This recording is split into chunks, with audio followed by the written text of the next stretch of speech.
యేసుక్రీస్తు శ్రేష్ఠ నామములో వాక్యాన్ని వీక్షిస్తూ సబ్స్క్రైబ్ చేసి అనేకులకు ఫార్వర్డ్ చేస్తున్న నా ప్రియ అక్క చెల్లెలు కన్నదమ్ములకు దేవుని పిల్లలైన అందరికీ నా హృదయపూర్వక వందనాలు.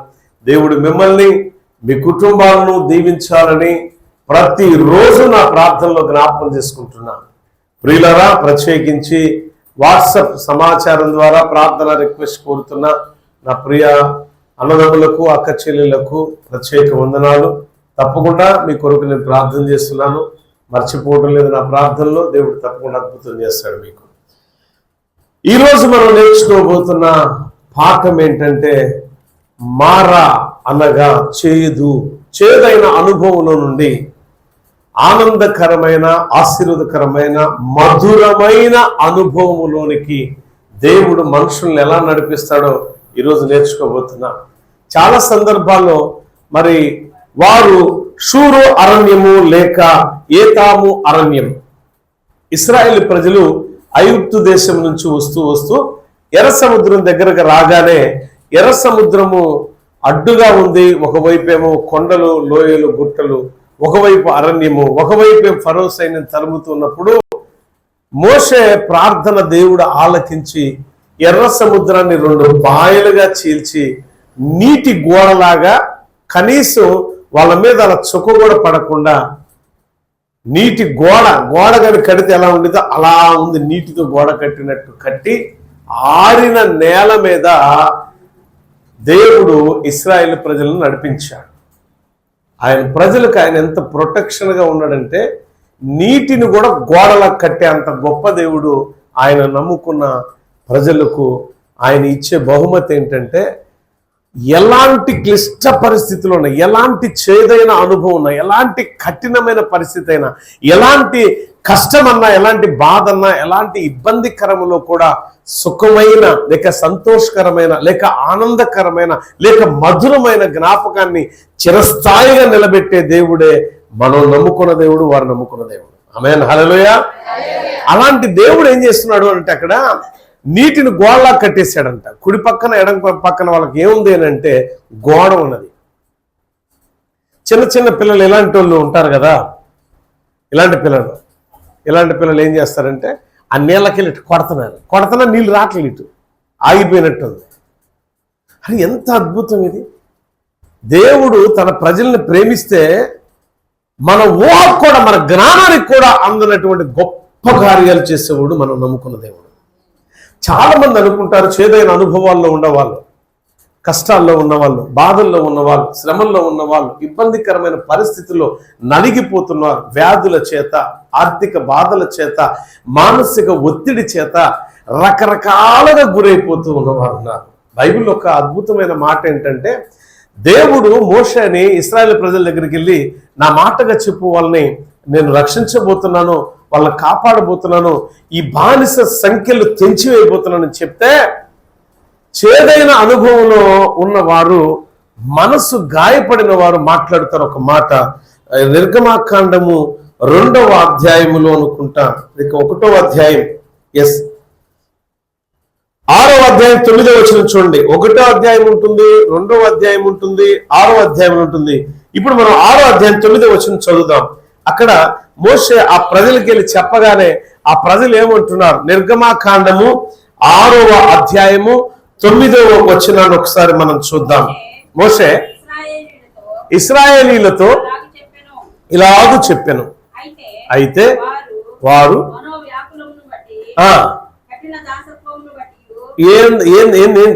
దేని బట్టి మనోవ్యాకులమును బట్టి, కఠినమైన దాసత్వమును బట్టి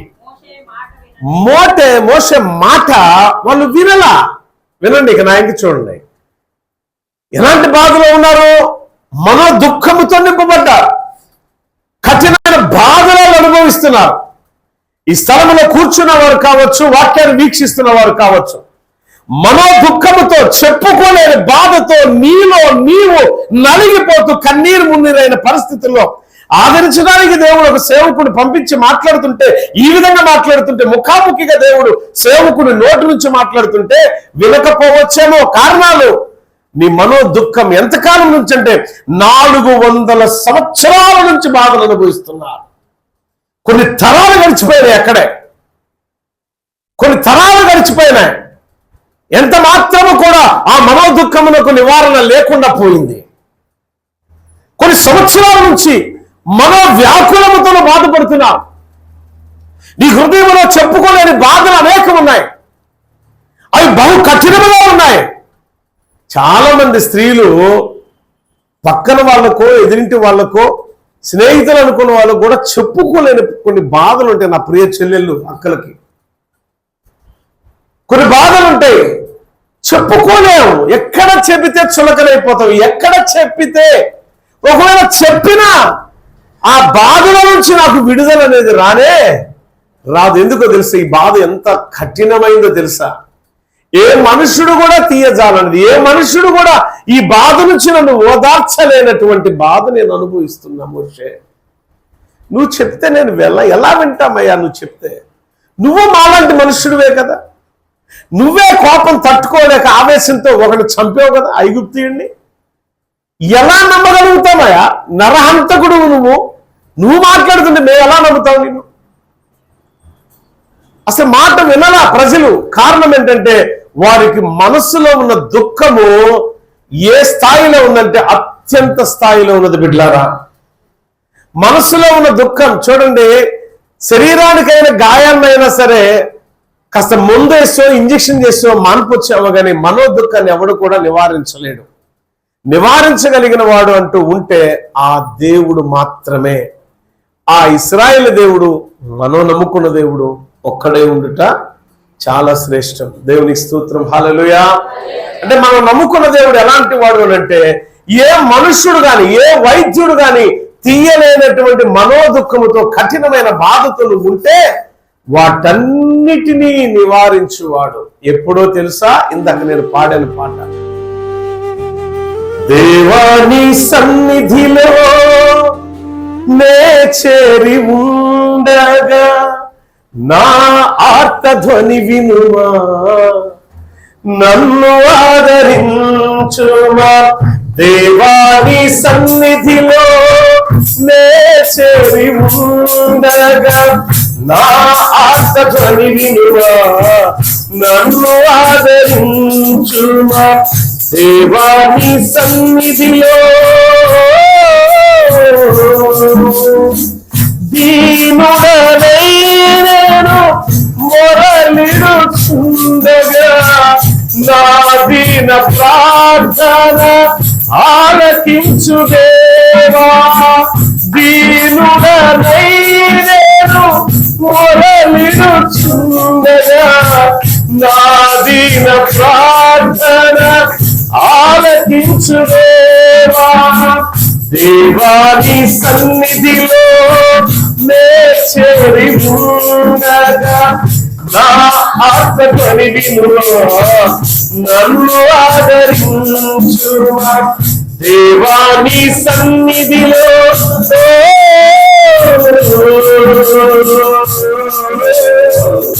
హల్లెలూయా. ఎక్కడుండి మొరపెట్టాలి? దేవుని సన్నిధిలో. నువ్వు ఎక్కడుండి మొరపెడుతున్నావు? పాపముతో కూడుకున్న అపవిత్రమైన స్థలాలలో నిలబడి దేవుడు నాకింకా ఎందుకు న్యాయం చేయటంలాని వ్యర్థమైన మనుషుల దగ్గర కన్నీరు మున్నీరై ఎంత ప్రలాపించినా నీ మనోదుఖము వారు తీయలేకపోతున్నారు. కారణం ఏంటంటే వాళ్ళు దేవుళ్ళు కాదు, నిన్ను అపహాస్యం చేసే మనుషుల దగ్గర నువ్వు ఏడుస్తున్నావు. దేవుని సన్నిధికి రా. ఎందుకు ఆదివారం ఎందుకు ప్రత్యేకంగా తిండికే కేటాయిస్తావు? ఆదివారం అనగానే నిద్రకే కేటాయిస్తావు? ఆదివారం అనగానే వెంటనే ట్రాన్స్పోర్టేషన్ గుర్తొచ్చింది. ఏ ఊరు ప్రయాణం అయిపోదామా, ఏ ఊరు ఫంక్షన్లకు వెళ్దామా, ఏ ఊరు అటు వెళ్దామా ఇటు వెళ్దామని దేవుడి సొమ్ముని, దేవుడి యొక్క సమయాన్ని, దేవుడి యొక్క కాలాన్ని ఎందుకు దొంగతనం చేస్తూ దొంగగా బతుకుతున్నావు? దేవుని సన్నిధిలో ఉండవలసిన సమయం దేవుడి సన్నిధిలో ఉండాలా లేదా? అబద్ధికురాలు వలె, మోసకారి వలె ఎందుకు బ్రతుకుతున్నావు? కొంతమంది బతుకు ఎందుకు బతుకుతారో తెలియకుండా బతికేస్తారు. ఇక్కడ ఎంత మొర పెడుతున్నారో తెలుసా? 400 సంవత్సరాల నుంచి వారు మొర పెడుతూనే ఉన్నారు. వారి మొరకు ప్రత్యుత్తరం రావడంలా ఎంతో కాలం నుంచి మేము మొర పెడుతుంటే ఇప్పుడేమొచ్చిందా? సంవత్సరాలు గతించిపోతున్నాయి.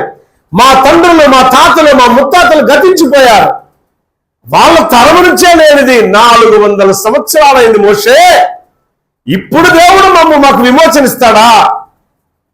ఇది నమ్మాలా? నువ్వు చెప్తే ఒక హంతకుడు చెప్తే.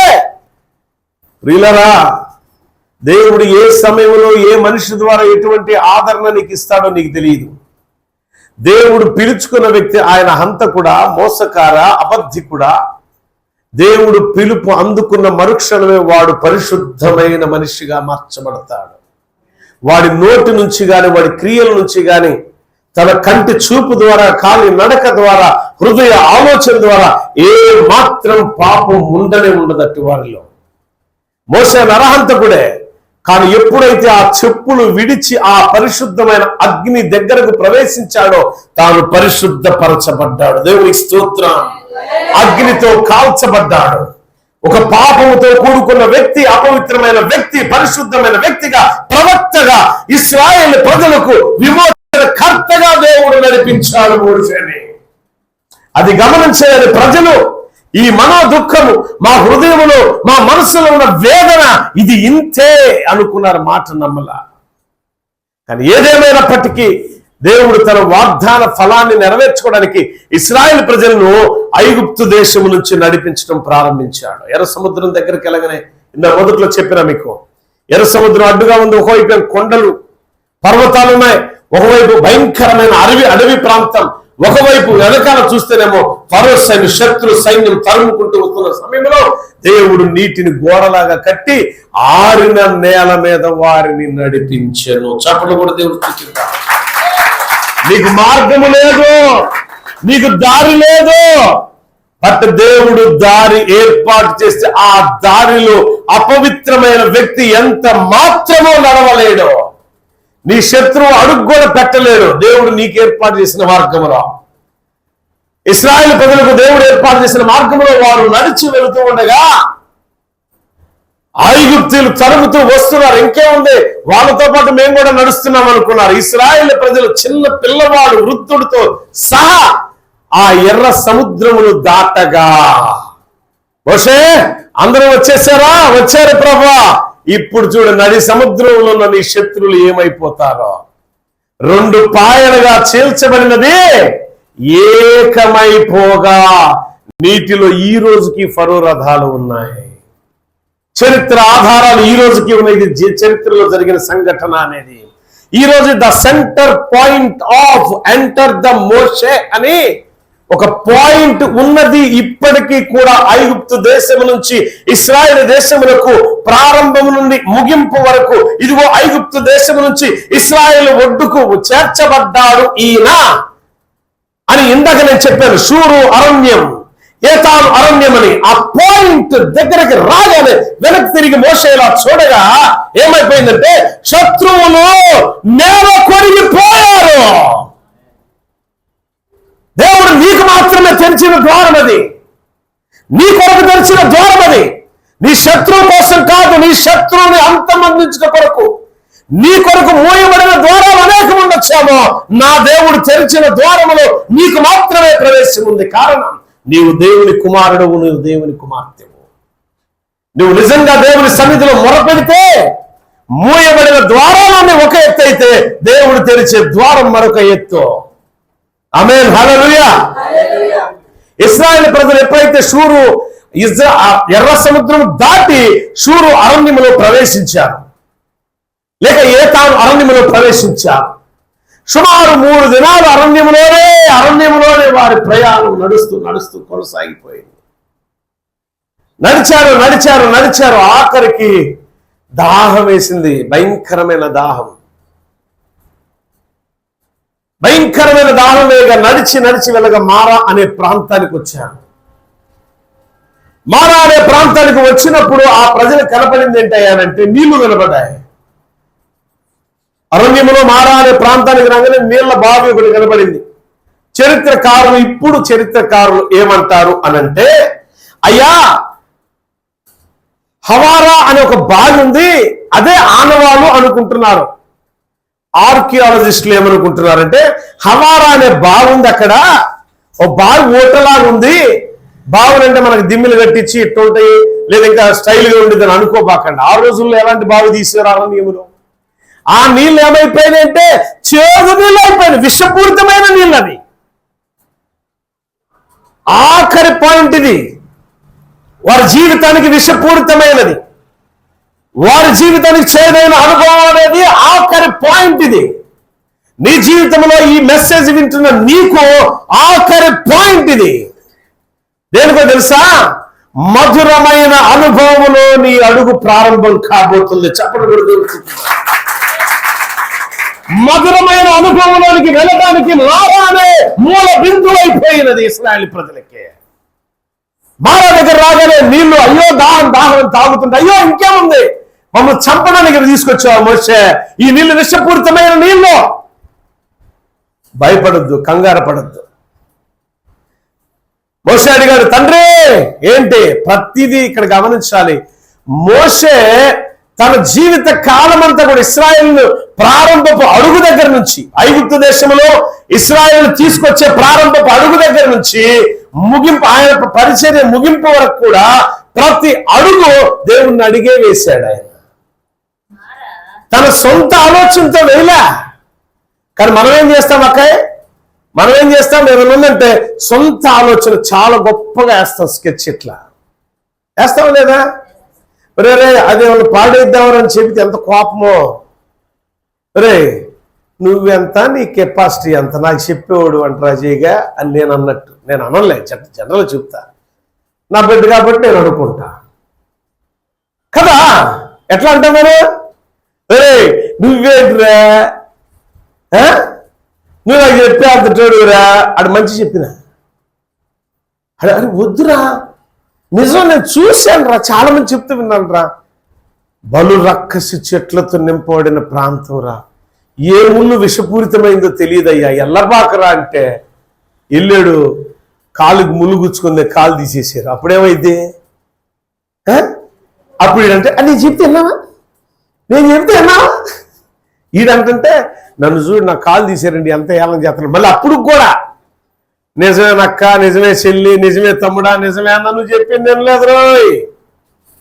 మంచి ఎవరు చెప్పినా తీసుకోండి, చెడుని ఎప్పుడు స్వీకరించకండి.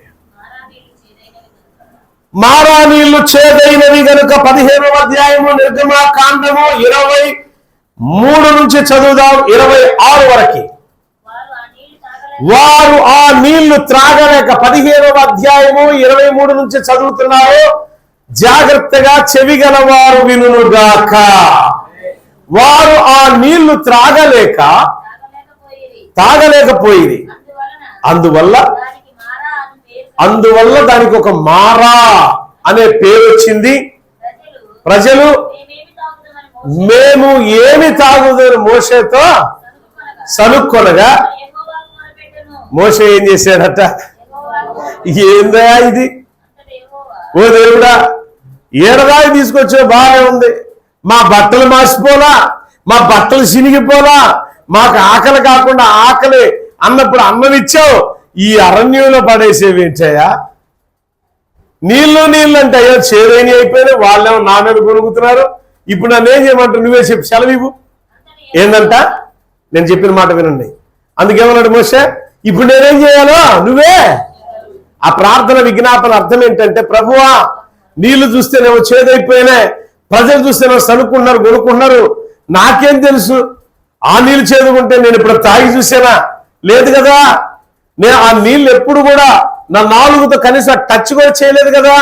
ఇలాంటి నీళ్లు నేను తాగి చూడని అనుభవం నాకు లేదు కాబట్టి, చూసిన అనుభవం నాకు లేదు కాబట్టి ప్రజలు కొనుక్కుతున్నారు, ప్రజలకు నీళ్ళు అవసరం ఉంది, నన్ను ఏం చేయమంటావు?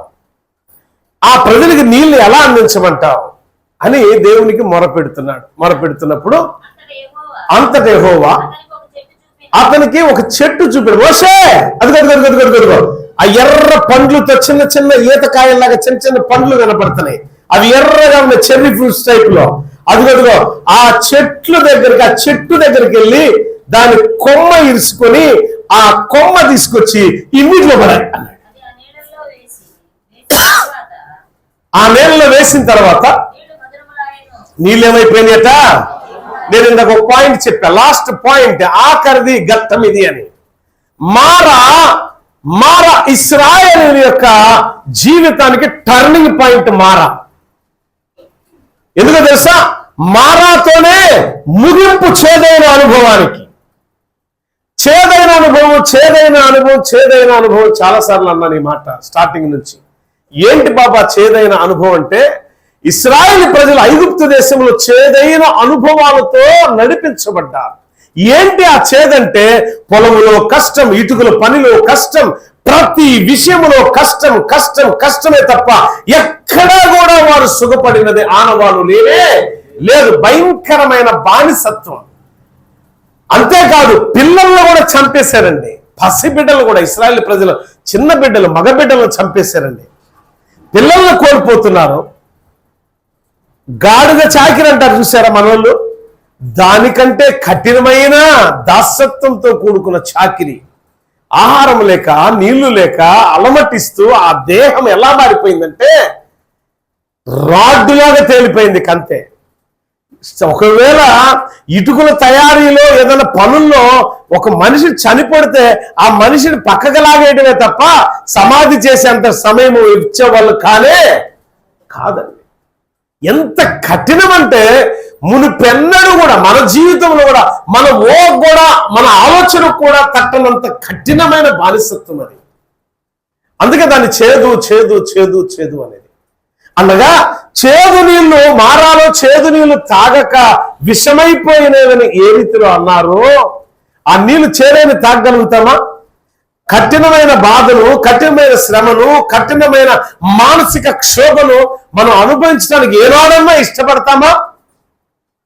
మన కష్టమో, నష్టమో, బాధో, ఇరుకో, ఇబ్బందో, వ్యాధో ఏదైనా సరే అది తగ్గుతూ ఉంటే, క్రమక్రమంగా తగ్గుతూ ఉంటే మనం ఎలాగైనా కొంచెం కోరుకుంటాము, స్ట్రెంత్ పెంచుకుంటాము, నడవగలుగుతాం, శక్తిమంతులుగా మార్చబడతాం. కానీ ఇది ఇలా కాదు, దినదినము క్షీణించిపోయేది. ఏ మనుషులు తట్టుకోగలుగుతాడు? అందుకే చేదైన అనుభవాలు అనేది.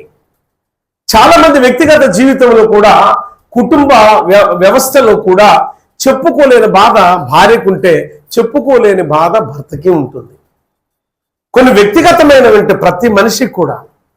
భర్త అనుకుంటాడు, నా పరిస్థితి, నా ఆరోగ్య స్థితిగతి నా భార్యకి చెప్తే ఎక్కడ కంగారు పడిద్దో దాచిపెడతాడు రోగాన్ని కూడా. భార్య సేమ్ అంతే. భార్య భర్తలు ఇద్దరు అలానే చేస్తారు. బిడ్డలు కూడా అంతే. మా అమ్మ మనల్ని తెలిస్తే కంగారు పడతారండి. సీక్రెట్స్ ఉండవమ్మా ప్రతి మనిషిలో? ఉంటాయా లేవా? ప్రతి వ్యక్తికి ఉండిద్ది. అదే కఠినమైందైతే, అదే డాక్టర్ దగ్గర నువ్వు వెళ్ళినప్పుడు నువ్వు ఖచ్చితంగా చచ్చిపోతావు 2 రోజులు అన్నాడు అనుకో, ఈ మాట వచ్చి, అమ్మా బాగున్నా, టీ తీసురా, మరే నీకు విషయం చెప్పాలి, నేను 2 రోజులు చచ్చిపోతానంట అని చెప్తాడు ఎవడన్నా? చెప్తారండి ఎవరన్నా? ఎందుకని? సంతోషకరమైంది అది, ఇష్టమని అర్థం. చేదు అంటే బాధని, చేదు అంటే కష్టమని, చేదు అంటే ఇబ్బందికరమైన కొలిమి వంటిదని. ఆ చేదైన అనుభవం ఎక్కడ పుల్ స్టాప్ పడిందంటే మారాలో పుల్ స్టాప్ పడింది. ఆఖరిగా ఆ చేదుని పరిపూర్ణమైన తీపిగా మెరాకిల్ అనే ట్రీ, ఆ మొక్క పేరేంటి తెలుసా? మెరాకిల్ అంటారు దాన్ని. ద ట్రీ ఆఫ్ మెరాకిల్, అద్భుతకరమైన మొక్క.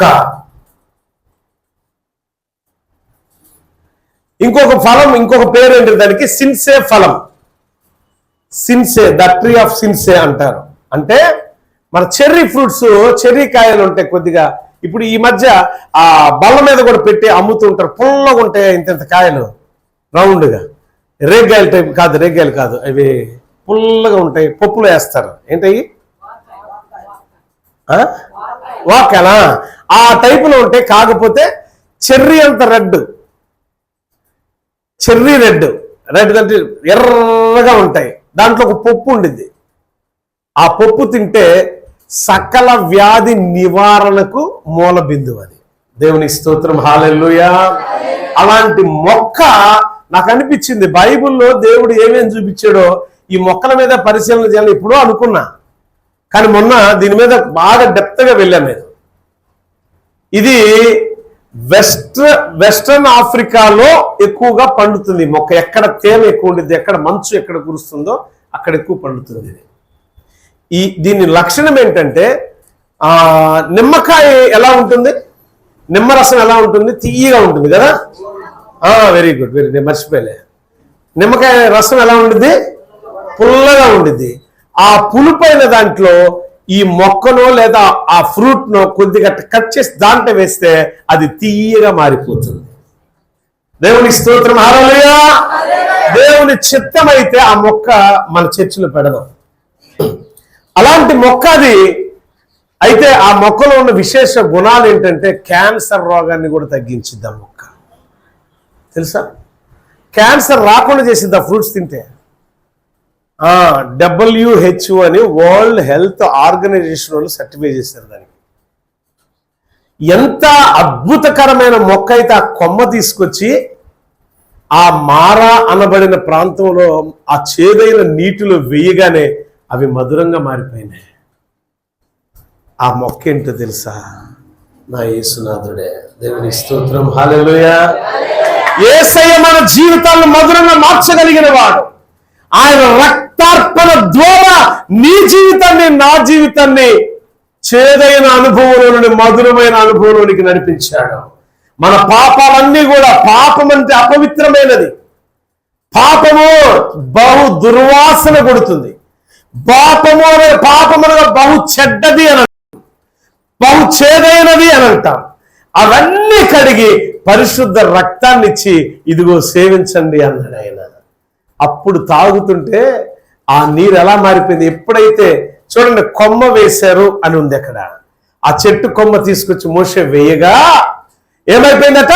చేదు కాస్త తీయగా మారిపోయింది. యేసయ్య శిలువ శ్రమ ద్వారా తీయనైన అనుభవాలు దేవుడు మనకిచ్చాడు. ఆమేన్, హల్లెలూయా. యేసయ్య శిలువ శ్రమ చేదైన అనుభవాలను మనకు దూరం చేసి మధురమైన అనుభవంలోనికి నడిపించింది. ఆ కొమ్మ శిలువకు సాదృశ్యము. ఆ కొమ్మ దేనికి సాదృశ్యం అంటే శిలువకు సాదృశ్యం. అంటే క్రీస్తు శిలువ ధ్యానాలు అనేది మన వాళ్ళు అందుకే శిలువను గురించి సువార్తను ప్రకటిస్తున్నాం. ఏంటది? రక్షణ సువార్త. ఆ చేదైన నీటిలో ఎప్పుడైతే కొమ్మ వేశారో ఒక మధురమైన అనుభవంలోనికి వారు నడిపించడం ప్రారంభమైంది ఆ జీవితం.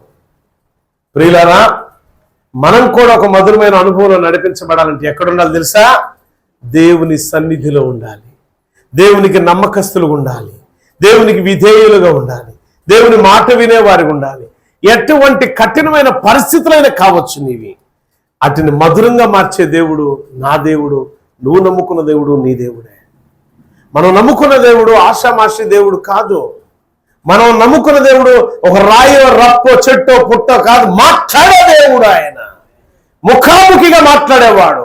చేదైన అనుభవాలు, వ్యాధులతో బాధపడుతున్నావా? చేదైన అనుభవాలు, ఆర్థికంగా మానసికంగా క్షోభిల్లుతున్నావా? చేదైన అనుభవాలు, శారీరకమైన శ్రమలతో నలిగిపోతున్నావా? అది ఏ అనుభవం అయినా సరే నా దేవుడు ఈరోజు నిన్ను పిలుస్తున్నాడు. ఎక్కడి నుంచి తెలుసా? బహుళ దాస్యత్వము నుంచి, శ్రమతో కూడుకున్న దాస్యత్వము నుంచి, దాస్యపు సంఖ్యల నుంచి దేవుడు నిన్ను విడిపించడానికి నా ప్రియ కుమారుడా నేను నిన్ను పిలుస్తున్నా రా అంటున్నాడు. నా ప్రియ కుమార్తె నిన్ను పిలుస్తున్నా రా అంటున్నాడు. అప్పుడు నువ్వు దేవుని సన్నిధికి రాగలిగితే అప్పుడు ఇలానే పాడతావు. ఇప్పుడు పాడుకున్నాం కదా ఒక పాట. దేవాని సన్నిధిలో నే చేరి ఉండగా నా ఆర్తధ్వని వినుమా, నన్ను ఆదరించుమా.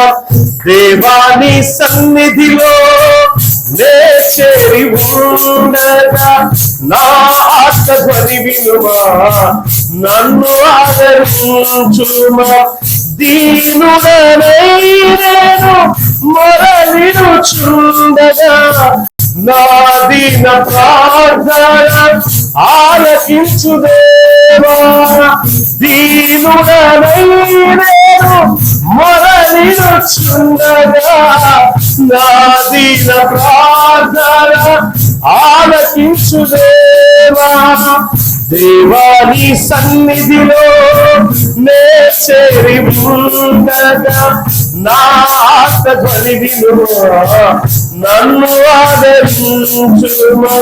శోధన గడియలో నన్ను బంధించగా, వ్యాధి బాధలు నన్ను వెక్కిరించగా, శోధన గడియలో నన్ను బంధించగా, వ్యాధి బాధలు నన్ను వెక్కిరించగా, ఒంటరి వాడని విలపించుచుండగా, ఓదార్చువారే కానరాకుండే.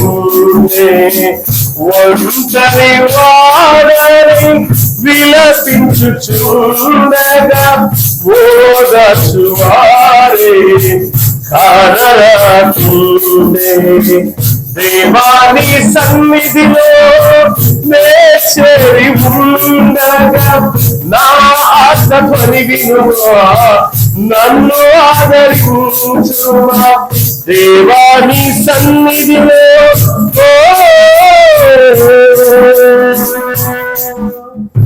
హల్లెలూయా. శ్రమైన, శోధన, ఇరుకైన, ఇబ్బందికరమైన, కొలిమైన నిన్ను రక్షించే దేవుడు పిలుస్తున్నాడు. నరులారా తిరిగి నా యొద్దకు రమ్మన్నాడు. ఈ లోకము ఒక యాత్రా స్థలమే. మనకి తిరిగి ప్రభు దగ్గరికి వెళ్ళేటప్పుడు పరిశుద్ధమైన జనాంగముగా దేవుని సన్నిధిలో నిలబడే వ్యక్తులుగా మనం ఉండాలంటే మారా అనుభవములో నుండి మధురమైన అనుభవంలోనికి నడిపించబడాలి. మారా లేకపోతే మధురం యొక్క విలువ ఎప్పుడు కూడా తెలియదండి. దేవుని యొక్క విలువ ఎప్పుడు తెలుస్తుందంటే శ్రమల్లో నుంచి ఆయన నిన్ను పైకి లేవనెత్తినప్పుడు తెలుస్తుంది. అంటే శ్రమ కలగకపోతే దేవుని విలువ నీకు తెలియదు. కష్టాలు రాకపోతే దేవుని విలువ నీకు అంతకంటే తెలియదు. శ్రమలు, కష్టాలు, కన్నీరు ఎప్పుడైతే మన జీవితంలో ఉంటాయో వాటిల్లో నుంచి విలువైన దేవుడు మనల్ని పైకి లేవనెత్తినప్పుడు అప్పుడు అర్థమవుతుంది మధురమైన అనుభవం ఇంత గొప్పగా ఉంటుందా అని.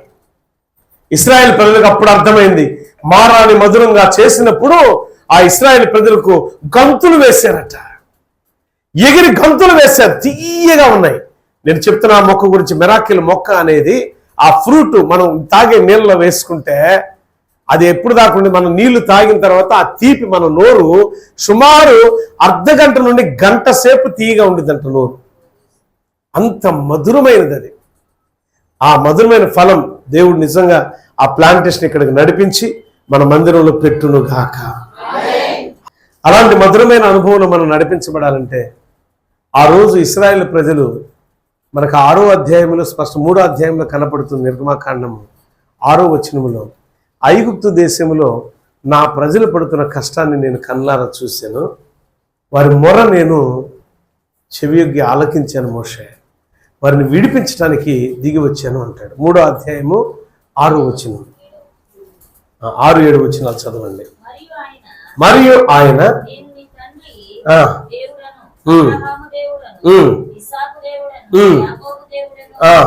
చెప్పగా మోషే తన ముఖాన్ని కప్పుకొని దేవుని వైపు చూడవెరచెను.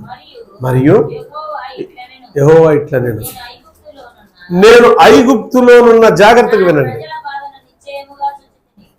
ఏం చూశాడంట ఆయన ఐగుప్తులో? ఈరోజు నీ బాధ చూడలేదా దేవుడు? బిడ్డలారా, కన్నీరు మున్నీరై అంగరార్చే చెల్లెళ్ళు, అక్కలు ఎంతోమంది ఉన్నారు మీలో. చెప్పాను కదా, చెప్పుకోలేని బాధ ఉండేది. నీ కన్నీటిని నాట్యంగా మార్చి దేవుని దగ్గరికి నువ్వు వచ్చావు. ఈ వాక్యం వినుట ద్వారా నువ్వు కూడా వచ్చావు. సో దేవుడు అంటున్నాడు నీతో, నేను ఐగుప్తు దేశంలో ఉన్న నా ప్రజల బాధను ఎవరు చూశారట? ఇప్పుడు రోజు నీ బాధను దేవుడు చూశాడు. ఈ బాధ అది చేదు, ఆ చేదును చూశాడు దేవుడు. మధురంగా మార్చడానికి దిగి వచ్చి మాట్లాడుతున్నాడు సేవకుని నోటి ద్వారా. దేవుడు మీ జీవితాలు మధురంగా మార్చాలంటే ఏం చేయాలా? ఆయన ప్రజలు ఆయనకు మొర్ర పెట్టారు. తర్వాత వాడు చదువున్నా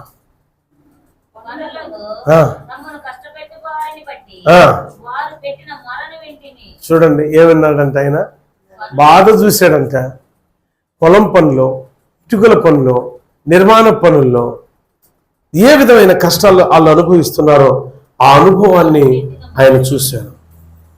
పీతోము, రామెసేపు అనే పట్టణాల నిర్మాణానికి వీళ్ళు ఇటుకలు తయారు చేసేటప్పుడు అది ఎంత కఠినంగా ఉండేదంటే, ఆ జిగట మన్నుతో ఇటుక తయారు చేసేటప్పుడు చాలా కఠినమైన శ్రమ అనుభవించేవాళ్ళు.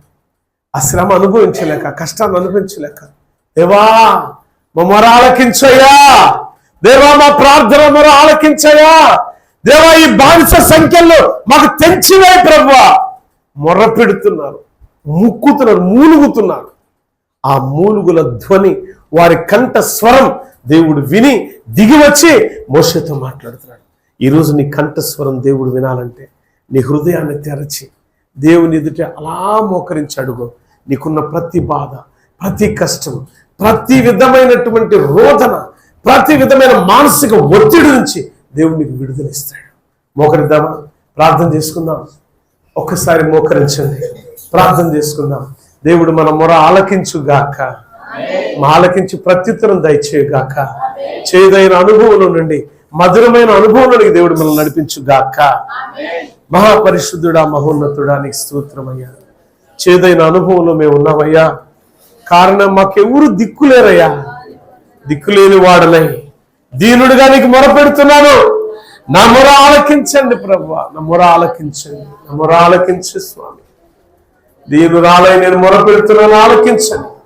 నా ప్రియ చెల్లెలు, నా ప్రియ అక్కలు ఎందరైతే నీ తట్టు చేతులు చాచి అడుగుతున్నారో వారి మొర మీరు ఆలకించండి అయ్యా. ఆలకించండి స్వామి, సహాయం దయచేయండి అయ్యా. నీ కరము చాచి ఇశ్రాయేలు ప్రజలను మోషే ద్వారా ఏ రీతిలో మధురమైన అనుభవంలోనికి నడిపించారో, ప్రతి కష్టంలోని, ప్రతి శ్రమలోని, ప్రతి వ్యాధిలోని, ప్రతి మానసిక క్షోభల నుంచి విడుదల దయచేసి నూతన పరచమని. ఎవరు ఏ స్థితిలో ఉన్నారు, ఈ వాక్యాన్ని వీక్షిస్తున్నవా, సబ్స్క్రైబ్ చేసినవా, అనేకులకు ఫార్వర్డ్ చేస్తున్నవా, ఎవరు ఏ స్థితిలో ఉన్నారో వారి స్థితి గతులు ఎరిగిన వారా ప్రతి విధమైన బంధకాలు తెంచివేయండి. నూతన శక్తి, బలం, ఆరోగ్యం బిడ్డలకు దయచేసి నీ నీడలో వర్ధిల్ల చేయమని యేసయ్య శ్రేష్ఠ నామమున అడుగుచున్నాను తండ్రి, ఆమేన్. God bless you all. దేవుడు మిమ్మల్ని, మీ కుటుంబాలు దీవించును గాక. మర్చిపోవద్దు, 1వ తారీఖు ఆల్ నైట్ ప్రేయర్ ఉంటుంది. స్క్రీన్ మీద అడ్రస్ ఉంది. ఆ అడ్రస్ ప్రకారం రండి. ఫోన్ నెంబర్ ఉంటుంది. ఆ ఫోన్ నెంబర్ ప్రకారం అడ్రస్ తెలియకపోతే ఫోన్ చేసి రావచ్చు. ప్రతి నెల 1వ తారీఖు ఆల్ నైట్ ప్రేయరు 9:30కి స్టార్ట్ అవుతుంది. మీ కొరకు, మీ కుటుంబాల కొరకు, మీ ప్రతి సమస్య, ప్రతి బాధ కొరకు ప్రార్థన చేయడానికి మేము సిద్ధంగా ఉన్నాం. రావడానికి మీరు సిద్ధమైతే గాడ్ బ్లెస్ యు ఆల్.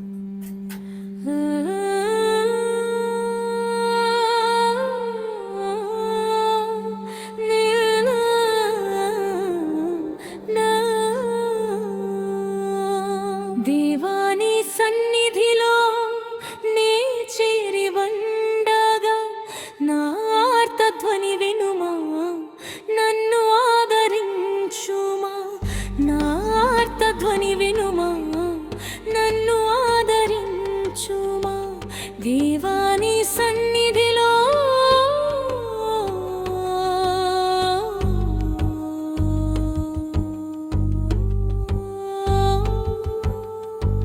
శోధన ఘడియలు నన్ను బంధించగా, వ్యాధి బాధలు నన్ను వెక్కిరించగా. శోధన ఘడియలు నన్ను బంధించగా, వ్యాధి బాధలు నన్ను వెక్కిరించగా. ఒంటరి దాననై విలపించుచుండిని,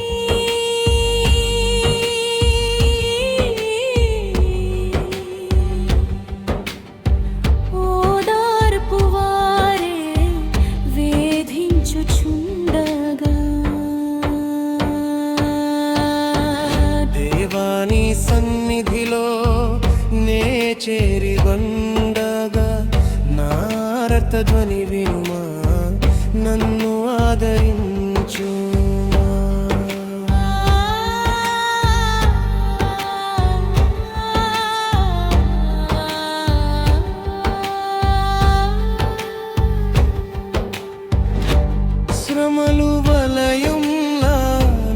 చుట్టిముట్టగా వేదన బాధలే నన్ను ఆవరించగా శ్రమలు వలయంలా నన్ను చుట్టిముట్టగా వేదన బాధలే నన్ను ఆవరించగా దిక్కులేని వాడనై నేనుంటినయ్యా నా దిక్కు నీవై లేవనెత్తు యేసయ్యా దేవాని సన్నిధిలో నే చెరిబెరిండగా నా ఆర్తధ్వని వినుమా నన్ను ఆదరించుమా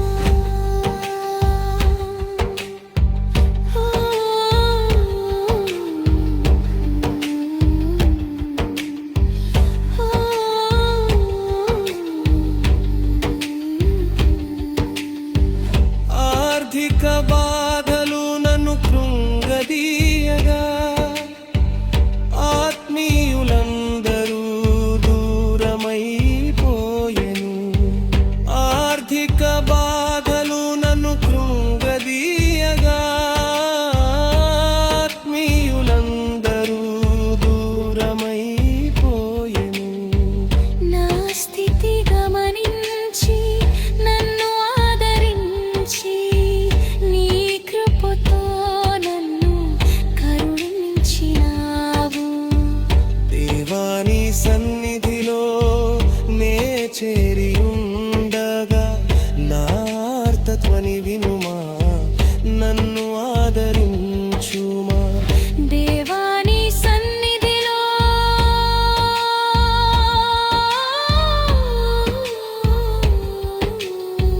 నే చేరితేని నా ఆర్తధ్వని వినుమా నన్ను ఆదరించుమా